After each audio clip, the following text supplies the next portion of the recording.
Hey everyone, my name is Laura and welcome to Book Bubbler.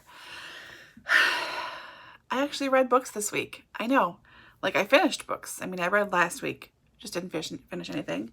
But I have finished stuff for sure. So before I get into that, I have some books to haul. Now on Sunday coming up, you will see I have a whole video of a book haul for April. However, I got 4 more in the mail after I filmed that. And I also forgot to include ebooks, like completely forgot to include ebooks. And normally I wouldn't include them, I don't think. If I read them, I would include them, but I wouldn't include them in a haul. But I need to start holding myself accountable in a public space because I have a lot. My Kindle is a graveyard of unread books. So, yeah. Anyway, okay, before we do any of that stuff, Song of the Week this week. I heard this a couple days ago in the car on the way home, and you know, picture chubby me car dancing, like shaking my shoulders and stuff for the whole song. So this is DJ Kool's Let Me Clear My Throat. I'm going to try and link to the same version I usually hear on the radio. There's several versions of the song. I had no idea. But I only have just heard one. I think it's called the Classic Kool version, but anyways, enjoy. If you are a 90s person, I think you will recognize and enjoy it very much. Even though it's really repetitive, the saxophone is really it's really hooky. It makes me boogie. Could I be more white? Probably. Anyway, so that's the Song of the Week this week. Enjoy. Okay, so on to books that I have purchased that I forgot to include / didn't have when I filmed my haul. Okay, let's do physical books first, actually. So, I've been wanting to buy this for years and finally just bit the bullet.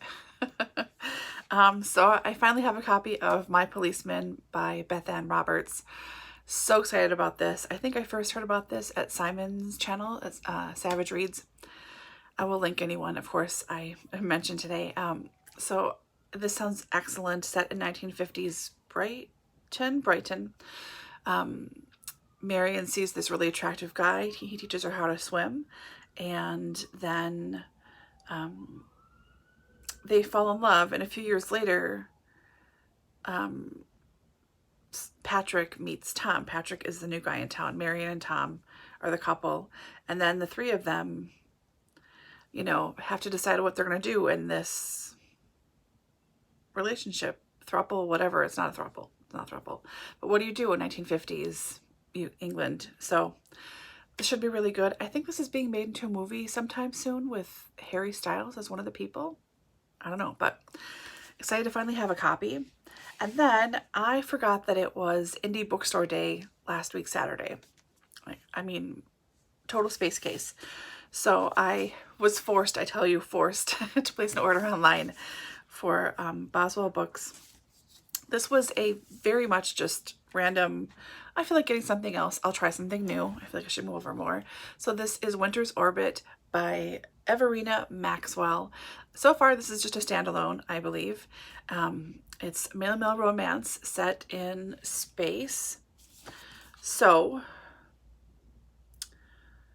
see, I just bought this. It just sounded interesting. And this was a recommendation from one of the staff members too. So that was really what sold me. So there is a prince who is a minor royal and a grandchild of the emperor. And he has to fulfill an obligation of marriage to the representative of the empire's newest and most rebellious vassal planet. His future husband, Count Janin, is a widower and murder suspect. So they don't want to get married to each other. Neither one of them wants to get married at all, but they are forced to. So as I'm sure space stuff will implode and there will be problems at sea, will these two find happiness with each other? I hope so. This sounds just really interesting to me. And it's a new release too. And then I am finally righting a wrong here and getting now the first 2 books by my friend Erica. I am terrible for not getting them sooner. So this is a cozy mystery or mystery series at the very least. I'm not sure if it's cozy. Erica, correct me if I'm wrong. you're probably not watching this. This is Murder, excuse me, at the Mena House by Ruth Neubauer. This is the start to the Jane Wonderly series and is set in Egypt in 1926. So, let's see. Jane is an American. Despite her Aunt Millie's best efforts, the young widow would rather gaze at the Great Pyramids of Giza than into the eyes of a dashing stranger. Yet Jane's plans to remain cool and indifferent become ancient history in the company of Mr. Redvers, a roguish banker she can't quite figure out. So, start of this one. And then book number 2 came out recently. And this is Murder at Wedgefield Manor. And set in England in 1926, so same year. So there's some kind of an accident with a family member and they think it's not really an accident. She investigates. These should be excellent. I trust Erica's judgment on just about anything, so I am so excited to finally have them and read them, and I've heard nothing but good things about the first book especially. The second one I think is very newly out. So on to the ebooks that I hauled. This one is courtesy of Kazen. Thanks very much. This is Semi-Queer, Inside the World of Gay, Trans, and Black Truck Drivers by Anne Ballet. When she reviewed this years ago, I'll try to link to that specific review when I can find it. Years ago. I think it was a year ago. It just sounded so fascinating and so interesting, and about a world I really don't know anything about, truck driving. So very excited to have this. And then this next one I heard about both from Kazen and from Alba Seriela. Aftershocks of Disaster, Puerto Rico Before and After the Storm, edited by Yarmar Bonilla and Marisol Lebrón. Again, collection of essays about Puerto Rico before and after the hurricane. So very much looking forward to that. I will, of course, link to everything.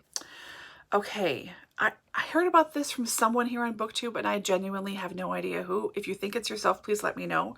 But this book is Fated, the start to the Alex Verus series by Benedict Jacka. So from what I can recall from the description, Alex works in London, and he is able to predict possible futures. So he works in a magic shop. I think this is a magic, like a world where magic is out and about, like everyone knows about it. So he's able to predict futures of things, and some, I think, not great people are trying to hire him to break into some place or try and steal something out of a safe. I forget the particulars, and he doesn't really want to, but I don't know if they really give him a choice. So I think this is sort of similar to Harry Dresden in a way.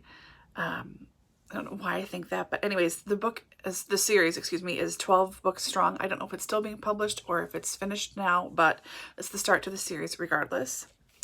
Okay, next up is The Little Wedding Island by Jamie Admins. This is the next pick for the Bitter Single Ladies Read Romance series that is hosted by the fabulous Rainey at Rainy Day Reads and Angie at Literary Labors. I totally didn't read the book for last time. I have a bad record of keeping up with them. I don't know why. They seem like such fun books. So this one should be a really fun, hopefully HEA kind of a read. Okay, next up is White Silence, the start to the Elizabeth Cage series, excuse me, by Jodi Taylor. Jodi Taylor is writing, has written, whatever, the St. Mary's series, which is one of my favorite series of all time. It's time travel, historian, funny. It's really interesting. So this is the start of a new series. It's a supernatural thriller, and I don't know really anything about it other than she wrote it at the start of a series, so I'm in. And the last ebook I purchased is called Lies by Kylie Scott. Kylie Scott is one of my favorite romance authors. She is much dirtier than like a traditional romance. Like, she doesn't shy away from stuff. There's some hot sex scenes, steamy, let's say. So this one is a standalone. A young lady was with her boyfriend for a while, and she's really boring. I think they may be even engaged, and she dumps him. She thinks Tom is the stupidest, like, most boring person ever, so she leaves. And as she leaves, I think she gets kidnapped, and she realizes that Tom is secretly a spy, and that there's really bad people after him and after her. So then you go back and forth between her point of view of, he's so boring, oh my gosh, what's happening now? And he's going, crap, I just got dumped by my fiance, you know, and oh my God, these bad guys are out to kill her, you know. So you're back and forth with them. Will he rescue her? I'm sure. But I really enjoy Kylie Scott's writing. It's funny and realistic for the parameters of the book. I really like them. So that's my haul. Yeah. So let's get on to books that I've read this week. I finished 5. First up, let's go with another image I have to insert here. This is an audiobook I just finished recently, Over the Top by Jonathan Van Ness. I love Jonathan. I love JVN. I love all the Queer Eye guys from this round. They're all wonderful and fabulous in their own ways. And this is the first of one of their books I have read. I think they all have books out now, right? Except for Bobby. I have to look into it and see. Anyways, so it's about Jonathan's life, what it was like growing up, the stuff he went through in high school, being bullied, drug addiction, hustling, relationship and sex stuff. And of course, at the end, he talks about Queer Eye and how he got that, talks about Game of Thrones. A lot of fun, a lot of fun. And I can't imagine reading it. I would want to listen to it just because it's his voice and so much about him is his way of speaking and everything. The only criticism I have is that I think he uses the word gorgeous too much. Like everything is gorgeous. And after a couple of hours, it's like, oh, honey, please, I can't. It's a minor quibble. But I really enjoyed this. This was a really fun time. If you like Queer Eye, I think you would really enjoy this book. I'm going to say 4 stars. I'm trying not to rate memoirs anymore. Someone recently posted a video about how they felt badly rating things. Maybe it was Heather at Soggy Expat Book Nerd. That it was like rating someone's life and they felt like they shouldn't judge it like that.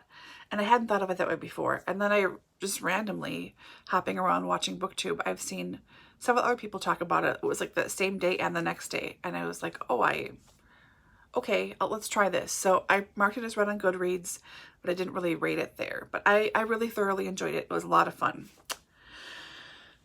Okay, on to physical books.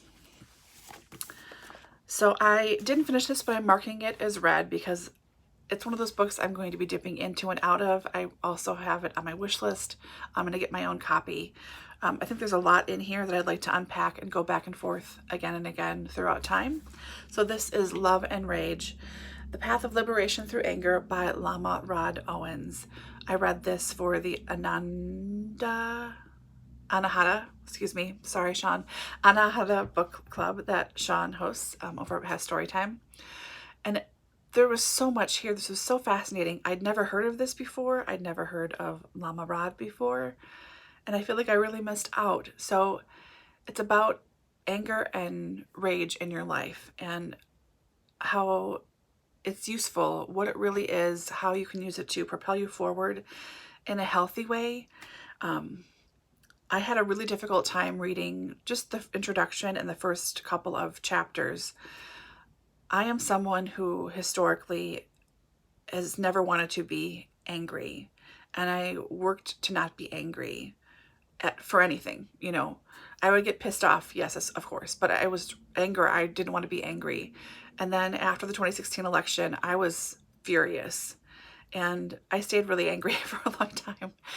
I didn't want to just sit there. And it took me a while to realize that anger is a normal human emotion and it's okay to experience that. And I was able to process it a lot better once I twigged onto that. So to hear him talking about rage and anger so openly in the beginning was difficult for me to process and work through that because it made me so uncomfortable, partially because all these other people were able to express their anger and their hurts for whatever reason. And I felt like I wasn't allowed to. So then I was shaming myself, my past self, for how I had behaved before. It was a lot to process and unpack. I mean, it just was. But I really have enjoyed this, and there's practices in here. I really adored this. This is so wonderful. Thank you so much, Sean, for starting this book club and for picking this as the first pick. I would never have known about it otherwise. So thank you very much. I look forward to re-dipping in future. Okay, and then last Saturday was Dewey's Readathon. So my loose goals were to read for 8 hours, to read 3 books. One of those from start to finish. The other 2, I could have started them or I could read them start to finish. It didn't matter. I just wanted to finish 3 books. So I read for just over 9 hours, so tick, and I finished 3 books, one from start to finish. So it just worked out that way. I didn't plan for it or anything. And when I checked in with where I was at for reading times and stuff in the afternoon, I was like, oh dang, I'm already there pretty much. So the 3 books that I read are the ones I have left. This one is book number 5 in the Pink Carnation series. I am reading with my buddy Dani SpenelliSpeaks. So this is The Temptation of the Night, Jasmine by Lauren Willig.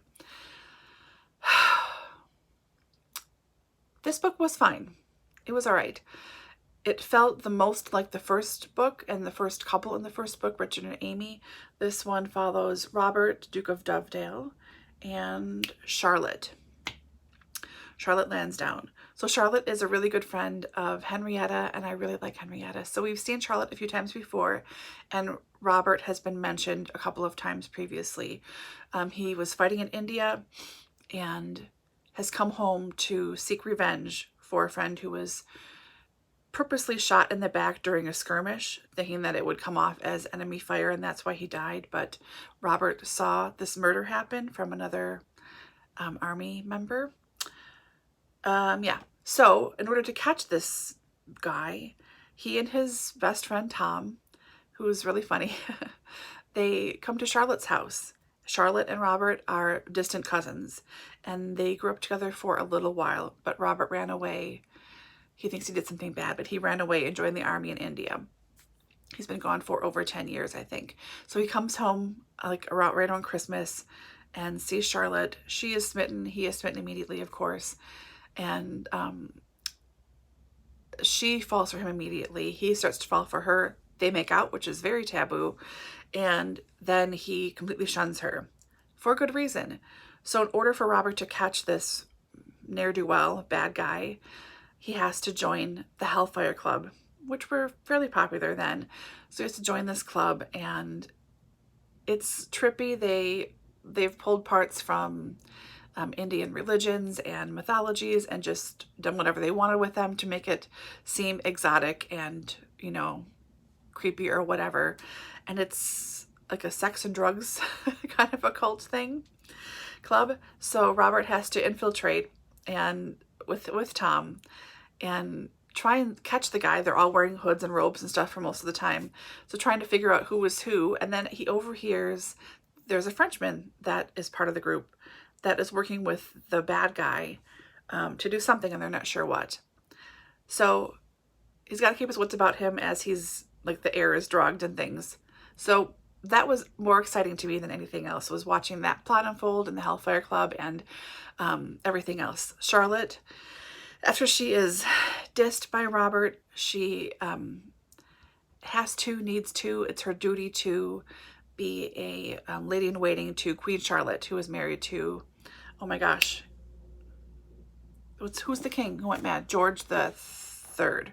Yes. So this is the same time as Bridgerton's, if you're a Bridgerton fan. So she serves as lady in waiting to the queen for a while. It's going very well, and she gets to know both of their royal highnesses, and pretty soon near the end of the book, both of their worlds collide. Both Robert's world collides with Charlotte's world in the palace, working with their highnesses. So it's a lot. It sounds like more action, adventure, and fun than it really was. This is a pretty chunky book. My copy is close to 500 pages. And it was fine. I mean, the main characters were fine. I liked Robert better than Charlotte, but she was really fun too. I don't know. It was okay. I'm hoping that as we keep going with this series, there are 12 total books. We are now a full month ahead. That they seem less samey, and there's more adventure and more romance. In this book and in the previous book, there was the illusion that they did something more, but it was just kissing. And the other books, like, there's some sex, not anything like Kylie Scott. That's very different. Or Christina Lauren, again, very different. But there was some like more romance stuff, and there wasn't that in the last couple of books. So we'll see what happens in the next one. I don't know. It was fine. Okay.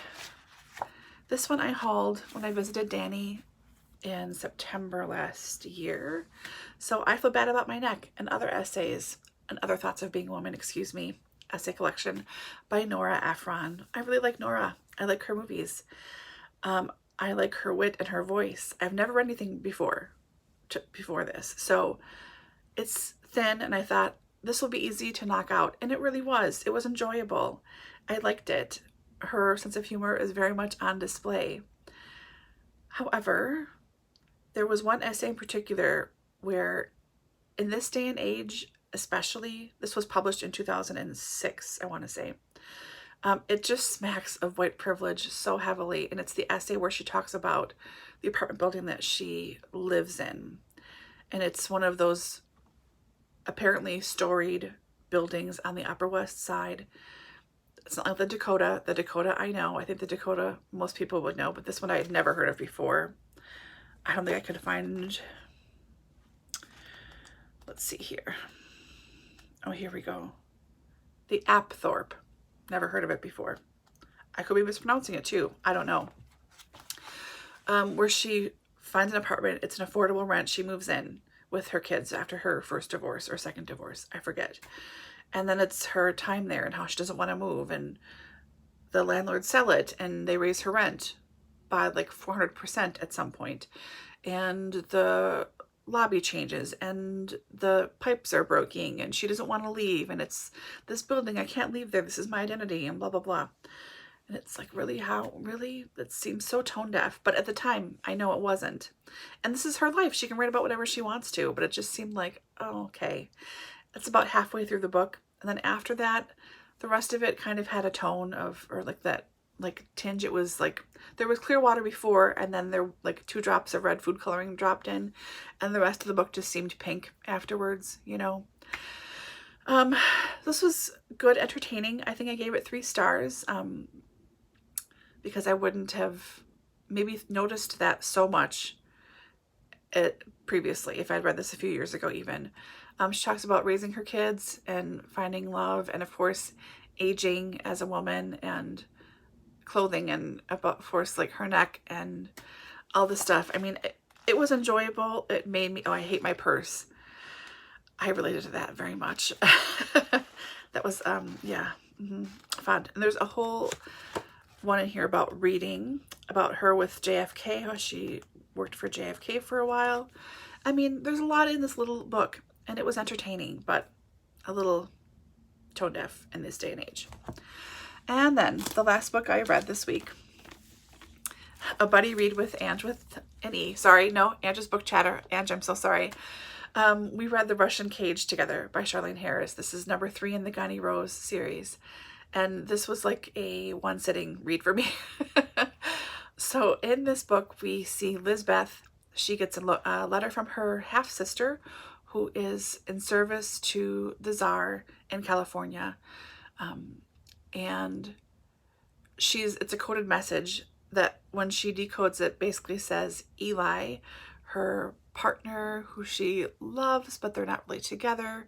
He's a Grigori, she's a Gunny, you know, that he is in prison and no one knows why. And his family doesn't seem to know that he is in prison. So could you come and help? So she crosses halfway across the states to go investigate, spends time with her younger sister, and they're trying to work out, you know, who they can talk to about finding out even why he's imprisoned, not to mention try and get him out. So she meets his mother and his sisters, his half-sisters and his half-brothers, and there is a coup to overthrow the Tsar and Tsarina. Felix shows up again. Felix is someone she's known from the past too. He is also a Grigori, but he's got some different magical abilities, let's say.